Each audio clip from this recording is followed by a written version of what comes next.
Okay, we got the Lucknow Super Giants led by Rishabh Pant for the first time. He got picked up by Lucknow in the big auction. Looks like a pretty top-heavy squad with the batting at first glance. Lots of firepower there, but as soon as you look at the bowling, I'm just like, where are the bowlers? Where'd they go? I mean, you have Shamar Joseph in there, looks like he's injured. You have Mayank Yadav in there, looks like he's injured. And then Mohsin Khan withdrew as well. And where are the bowlers coming from? Lots to talk about with this squad. What are your first thoughts?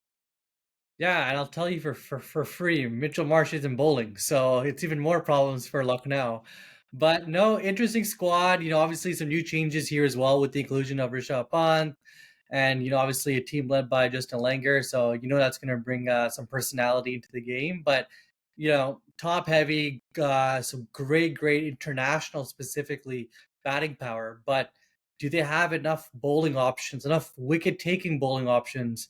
To win the IPL. I think that's what we're trying to discover today. Yeah, absolutely. So if we unpack the batting, it starts with Rishabh Pant, lots of firepower there. We know what he's about. Then you have probably one of the top batsmen in T20 right now, Nicholas Puran, Nicky P, who again we're recording this after their first game today with Delhi. So not a 100% preview, but still a preview, only one match.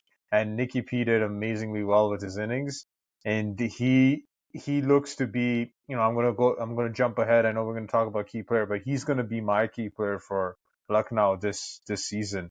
And him alongside you have David Miller in there who brings some experience. Again, finished the innings off well today, like he usually does. And then Matthew Britsky, I believe that's how you say his last name. Again, I've seen him in the SAT 20. He's done really well there. Yeah, He played a few games for South Africa, did really well there. I think he deserves a shout out. I don't see how he gets into the lineup right away. Maybe if someone drops in form, one of the foreign batters drop in form, maybe that's how he gets a game. Uh, but yeah, very powerful. And Mitchell Marsh, I know he's listed as all rounder, but he's going to be playing in that batting lineup along with Aiden Markram, another solid pick. So very strong batting lineup. I mean, those names right there, they walk into any team. yeah, and we talk about Hyderabad's top five. Let's look at this top five. You got Markham, Marsh, Puran, Bunt, Miller. That is insane That's a firepower. Again, solid top five. Yeah. right? That's a solid top five, and it does, I think, go head to head with the top five of like what people consider the top five of the IPL being No pun intended. SRH.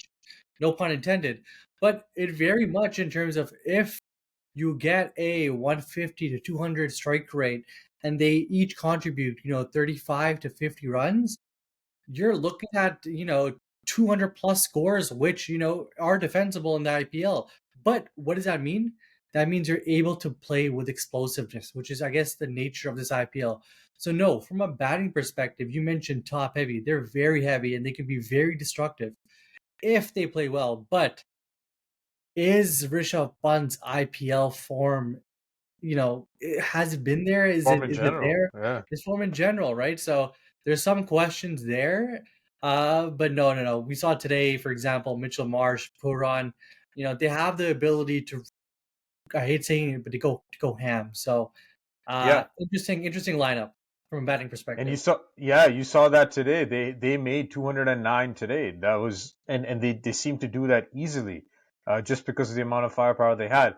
But here's the problem that they have: their bowling lineup, at least what they put out today, was absolute. What did they say? What did they say down under? Absolute twos. You're putting not even twos. You're putting threes.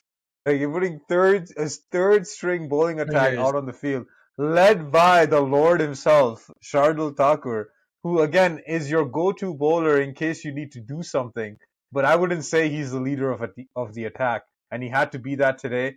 And the bowling got taken to the cleaners. I mean, they had Delhi by the scruff of the neck at 65 for 5, and they allowed them to come back and win the game. Delhi ended up chasing 210, and they did it with a few balls left. Yeah, no. Shalu Talker with the opening ball is, not a sight that we're used to seeing. To your point, is he even a power play bowler?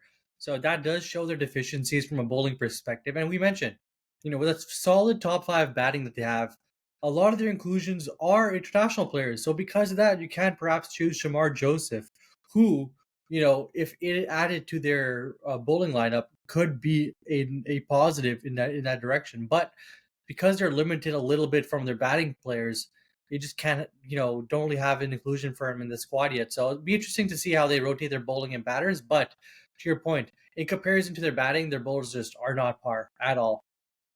Yeah, and to be fair, they're dealing with a lot of injuries. Avish Khan is injured as well, and it looks like Akashdeep too, because he didn't Yeah. play as well. And then Mayank Yadav is dealing with injuries on and off as he usually does. So I feel like those bowlers right there would be their first choice picks. But and then Mohsin Khan also withdrew before the IPL, which I'm not sure the exact reason, but I'd like to think it's injury.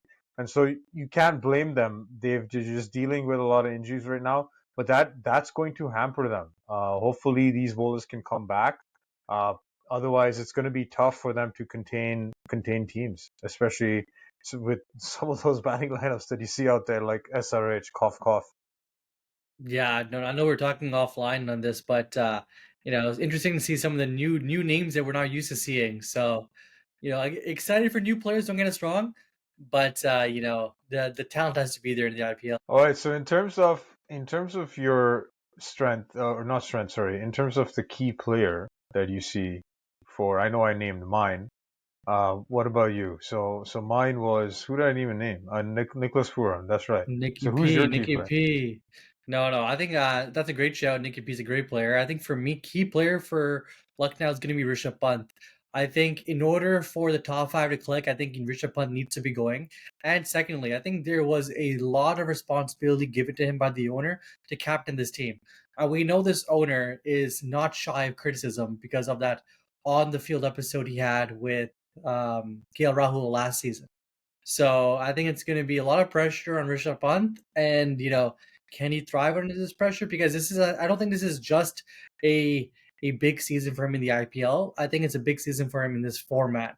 You got wicketkeeper batsman knocking on the door. We saw Ishan Kishan the other day play Yeah. extremely well. So from T20 perspective, I think it's a big season for him. So I think he's going to be a key player for this team. Awesome shout. For me, in terms of underrated player now, I would say underrated player for me would be David Miller. Again, he's had so much experience. He brings so much experience out of lineup at the end to finish games. And I feel like sometimes his innings again may go unnoticed because it's a quick 20, 30, 40. But even today, it was a 25 from, I think it was 11, 12 balls, and it helped propel Lucknow to a target beyond 200. So I feel like he's going to be a key underrated player for them. No, fair enough, fair enough. I think for me, I'm gonna look at this at the bowling department for that one. I think an underrated player would be Bishnoi. I've always said on this pod, I'm a fan of Bishnoi. I know he got taken to a little bit of cleaners today, but I think if you look at Lucknow's bowling and I'm sorry, if you look at Lucknow's bowling in general, they need a wicket keeper, a wicket taker, and I think he could step up to that. He's done pretty well on the periphery. He's a Team India player as well, and whenever he's called up, I think he's always trying to put in his best effort. So I think he's going to be an underrated player that needs to step up a little bit more for Lucknow for them to do well. Okay, okay, I like it. So where do you think Lucknow is going to end up this season? I'll say this: I think Lucknow is going to end up below DC. So I don't again not top four, and I don't think they're as strong as DC as well. So I think they're going to be below DC. So not a good season for Lucknow. I think if they don't get their bowlers back, they're going to finish bottom two. I know I put DC bottom two. I think they're going to finish with them. But if they do get their bowlers back, then they can challenge teams and they may be able to do something. I don't know if they'll reach top four, but at least they'll have a better finish than bottom two. But they need their bowlers back. Yeah. No, great Awesome. point. Good place to end it. See you on the next one.